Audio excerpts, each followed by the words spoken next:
నీకు విశ్వాసం ఉందా? అయితే దానికి ఏం తోడవ్వాలో తెలుసా? క్రియలు తోడవ్వాలి. ఏం తోడవ్వాలండి? క్రియలు తోడవ్వాలి. క్రియలంటే ఏంటి? నా దేవుడు కార్యం చేస్తాడులే, నా దేవుడు అద్భుతాలు చేస్తాడులే, నా దేవుడు ఆశ్చర్య కార్యాలు చేస్తాడులే, నా దేవుడు నా కుటుంబాన్ని కడతాడులే అని చెప్పి నువ్వు క్రియారూపం దాల్చాలి. బైబిల్లో మీరు గమనిస్తే ఒక మాట చెప్తాను. అన్న వచ్చి మందిరంలో ఏడుస్తుందట. ఏడుస్తున్నప్పుడు దైవ సేవకుడు చూశాడు.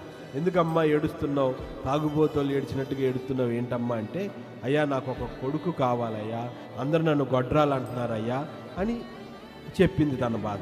సేవకుడు వెంటనే ప్రార్థన చేసి, అమ్మ మరుసటి సంవత్సరానికి నీకు కొడుకు పుడతాడు అని చెప్పాడు. చెప్పిన వెంటనే బైబిల్లో రాయబడిన మాట ఏంటి తెలుసా? క్రియలు స్టార్ట్ అయినాయి అంట. ఏంటా క్రియలు తెలుసా? దుఃఖముఖముగా ఉండటం మానేసింది. హల్లెలూయా. ఈ రోజున చాలామంది విశ్వాసం ఉంచుతారు కానీ క్రియలు ఉండవు. నీ క్రియలు ఉండాలి. ప్రవర్తన. క్రియలంటే అర్థం ఏంటండి? నీ ప్రవర్తన మారడం మొదలు పెట్టాలి. నా దేవుణ్ణి నేను నమ్మాను కాబట్టి నా ప్రవర్తన మారిపోవాలి, నా మాట తీరు మారిపోవాలి, నా ఆలోచనలు మారిపోవాలి, నా నడవడికలు మారిపోవాలి, నా ప్రతిదీ మార్చుకోవాలని చెప్పి నువ్వు క్రియలు ఎప్పుడైతే నీ జీవితంలోనికి వస్తాయో, మార్పు అనేది నీ జీవితంలో కలుగుతుందో, అప్పుడు వెంటనే నీ నమ్మకానికి దేవుడు ఇంకా ఆద్యం పోసి నువ్వు అడిగినట్లుగా దేవుడు జరిగేటట్లు చేస్తాడు. హల్లెలూయా.